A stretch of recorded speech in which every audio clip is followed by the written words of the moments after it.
ये हमारा ज्योमेट्री का लेक्चर 3 है और देखते हैं आज कौन कौन से क्वेश्चन इंपॉर्टेंट है। तो इक्विलेटरल ट्रायंगल के बारे में दे रखा है यहाँ पर। Each side of the equilateral triangle is 6√3 centimetre. Altitude बतानी है आपको।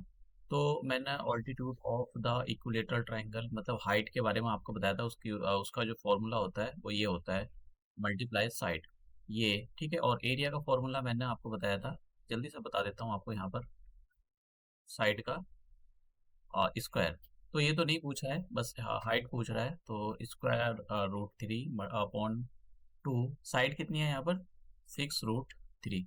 तो √3 की मल्टीप्लाई करोगे 3 आ जाएगा, और 6 ऐसी 2 से डिवाइड कर दो 6 को, तो कितना आ गया? ये 3 टाइम्स हो जाएगा, 3 3 जा 9। तो क्या पूछा था उसने? ऑल्टीट्यूड पूछी थी, तो इतने सेंटीमीटर, 9 सेंटीमीटर देख लो। तो बी हमारे पास, बी आंसर हो गया। इसी टाइप के क्वेश्चन पूछे गए हैं ये, हालांकि उसमें तो नहीं, सीयूटी में तो इसमें मैंने एक दो ही क्वेश्चन रखा है। Height of the equilateral triangle, यहाँ पर अब हाइट जो है इक्विलेटरल ट्रायंगल की दे दी, अब एरिया पूछ रहा है। तो देखिए, मैंने अभी आपको फॉर्मूला बताया इक्विलेटरल ट्रायंगल की हाइट का, कि फॉर्मूला ये होता है मल्टीप्लाई साइड। तो उसने हाइट दी है। हाइट कितनी है? हाइट की वैल्यू है 3√3 इक्वल टू √3/2 मल्टीप्लाई साइड। ठीक है। तो मैं √3 से कैंसिल कर देता हूँ, तो कितना आ जाएगा? 2 की उधर 3 में मल्टीप्लाई कर देता हूँ, ये आ जाएगा 6।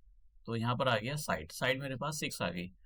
अब क्या पूछा? एरिया। अब एरिया का फॉर्मूला इक्विलेटरल ट्रायंगल का मुझको पता होता है कि √3/4 मल्टीप्लाई साइड का स्क्वायर। ठीक है, साइड हमने निकाल ली, तो कितना आ गया? √3/4, 6 मल्टीप्लाई 6। तो इससे कैंसिल कर दो, तो ये जाएगा 2 3 जा, और नीचे वाला 2, और ये 2 से करो 3 जा, तो 3 3 जा 9। तो कितना आ गया? 9√3 और सेंटीमीटर स्क्वायर। तो ये 9√3 सेंटीमीटर स्क्वायर। देखते हैं आंसर कौन सा है। ये वाला सी ऑप्शन हमारा आंसर है। यहाँ पर दे रखा है उसने base and height of the triangle. एक ट्राइंगल मैं यहाँ पर बना लेता हूँ, तो उसकी इस ट्राइंगल की जो है, इसने क्या कर दिया हुआ है, मैं इसको ए बी सी लेट कर लेता हूँ। जरूरी नहीं है आप करो ये, क्योंकि इतना एग्जाम में टाइम नहीं होता। सीधा वो उसमें समझाने के बेसिस से आपको बता रहा हूँ। तो ये जो है ना, हाइट है, ये हाइट हो गई। इसका मैं, ठीक है, ये एच हो गया। और ये जो बी सी है, H4 हाइट। और ये जो बी सी है, ये क्या है? बेस है। तो मैं इसको बी ले लेता हूँ। ठीक है, ये जो बी सी है, ये क्या हो गया?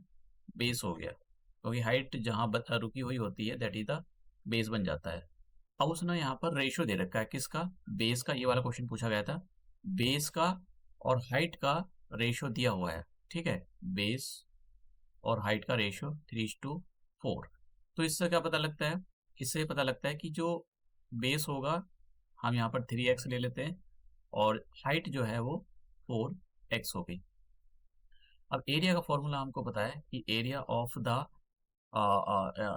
Triangle equal to half into base into height, base into height. तो अब यहाँ पर एरिया दे रखा है उसने 216, और बेस की वैल्यू कितनी दी है? बेस की वैल्यू यहाँ पर है 3x। हाइट कितनी है? 4x।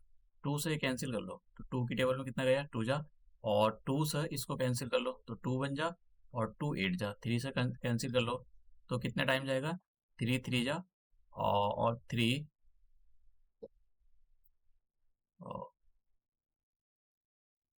कुछ गड़बड़ तो नहीं होगी? 3 2 2 जा, और 2 1 जा, 2 8 जा, ठीक है, 3 3 जा। कुछ शायद गड़बड़ हुई है यहाँ पर, एक सेकंड देखना पड़ेगा।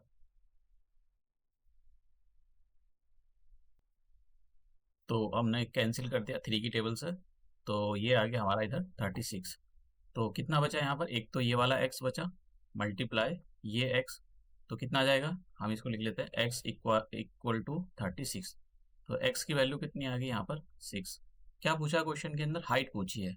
और हमको देखो बेस भी पूछ सकते, अगर बेस पूछता तो हम लिखते 3x, और x की वैल्यू यहाँ पर लिख लेते 3 × 6, 18 सेंटीमीटर आ जाती, अगर पूछता तो। लेकिन उसने पूछी है हाइट, तो हाइट हमको पता है 4x है। 4x का मतलब 4 × 6, और कितना हो गया? 24 सेंटीमीटर। तो 24 सेंटीमीटर हमारे पास बी ऑप्शन है हमारा आंसर। रोम्बस पे क्वेश्चन है, उसने पूछा है कि side of the rhombus is 20 centimetre and one दे रखा है, एक डायगोनल दे रखा है। तो देखिए ये हमारे पास रोम्बस दिया हुआ है, रोम्बस की सभी साइड इक्वल होती हैं, पर डायगोनल एक दूसरे को परपेंडिकुलर बाइसेक्ट करते हैं। ये सारी प्रॉपर्टी आपको अच्छे से आनी चाहिए क्योंकि इस पर क्वेश्चन पूछे गए हैं, कई बार पूछा गया है सीयूटी में। तो ए बी सी डी। अब देखिए उसने क्या बोला है यहाँ पर, हमको इसको इंटरसेक्टिंग पॉइंट को पी ले लेते हैं, ये जो इंटरसेक्टिंग पॉइंट है पी ले लेते हैं, दोनों ये जो और ये इसके इक्वल होता है, ये इसके इक्वल होता है, एक दूसरे को परपेंडिकुलर बाइसेक्ट करते हैं और ये 90 डिग्री का एंगल होता है। रोम्बस जैसी बनाओ तुरंत ही बना डालो अगर कुछ ऐसा पूछा है तो। One side of the rhombus is 20 centimetre.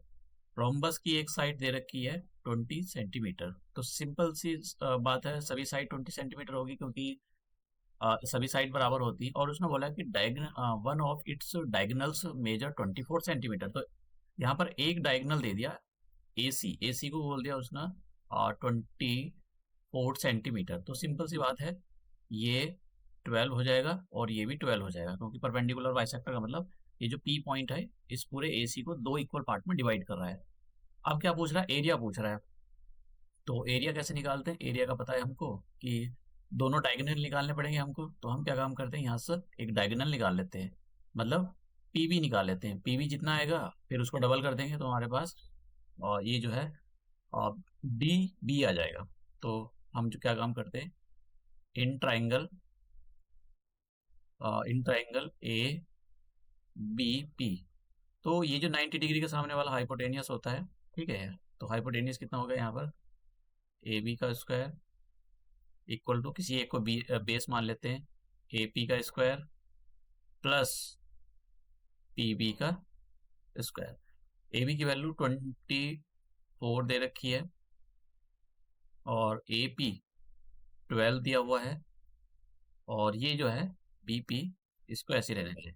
तो मैं इसको इधर ट्रांसपोज कर देता हूँ, तो 20 का स्क्वायर माइनस 12 का स्क्वायर और बी पी ऐसे चलने दो, एक बार प्लस कर दो एक बार माइनस कर दो, मैंने फॉर्मूला पीछे आपको बताया हुआ है। तो 12, तो ये कितना आ गया, यहाँ पर आ जाएगा 32 और 8, तो कितना आ जाएगा 8 4 जा मल्टीप्लाई और बी पी। तो स्क्वायर रूट हटा दो और सॉरी स्क्वायर हटा दो और इधर स्क्वायर रूट लगा दो।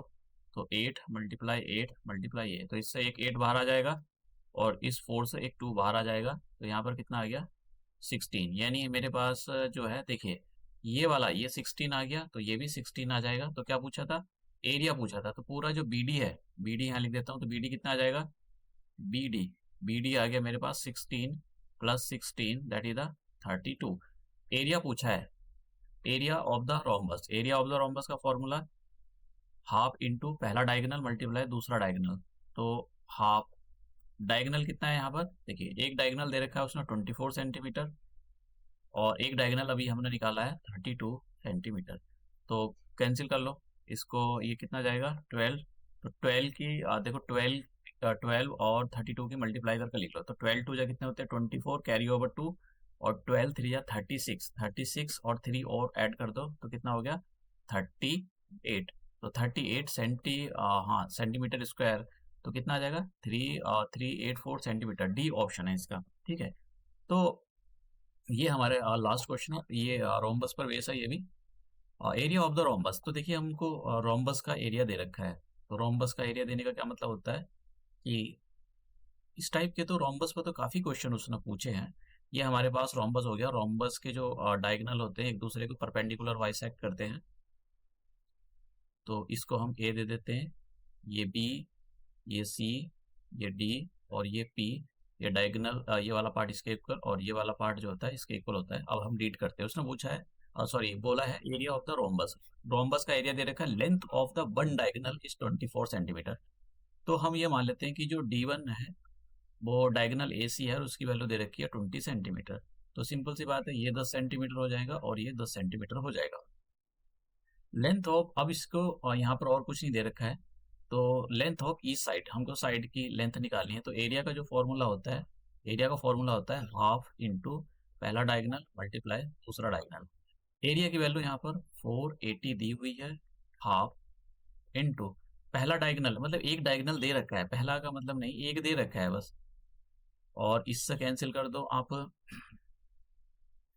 तो कितने 10 टाइम्स 0 कैंसिल कर दो, तो दूसरा डायगोनल कितना आ गया हमारे पास, दूसरा डायगोनल आ जाएगा हमारे पास 48 सेंटीमीटर। क्या पूछा था, लेंथ ऑफ द, देखो दूसरा डायगोनल आ गया 48, यानी मेरे पास यहाँ पर दूसरा डायगोनल का मतलब हो गया बी डी, बी डी को हमने D2 माना है, और ये जो डायगोनल है 48 सेंटीमीटर आ गया। तो ये कितना हो जाएगा, इसका हाफ कर दो, ये हो जाएगा 24, और ये हो जाएगा इधर वाला 24, 24 24 48। अब क्या पूछ रहा है वो, अब देखो ये 90 डिग्री होता है, तो वो क्या पूछ रहा है, साइड निकालो, यानी ये निकालना है, तो हम पाइथागोरस लगा देते हैं यहाँ पर।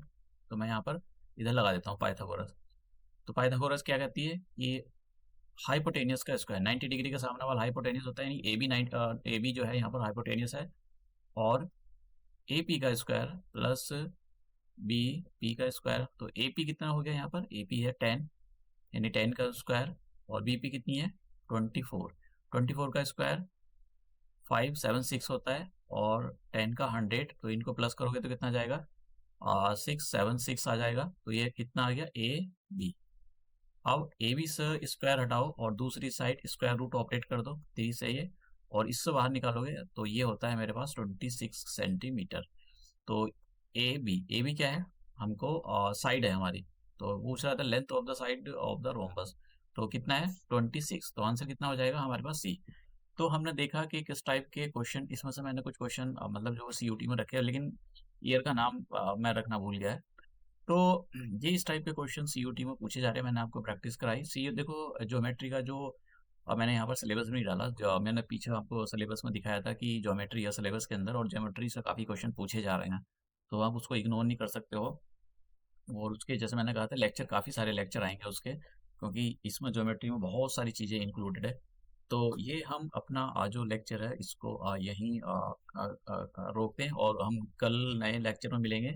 मैं ये सारा पीपीटी वगैरह अपने टेलीग्राम चैनल पर अपलोड कर दूंगा, आप वहाँ से इसको डाउनलोड कर सकते हो।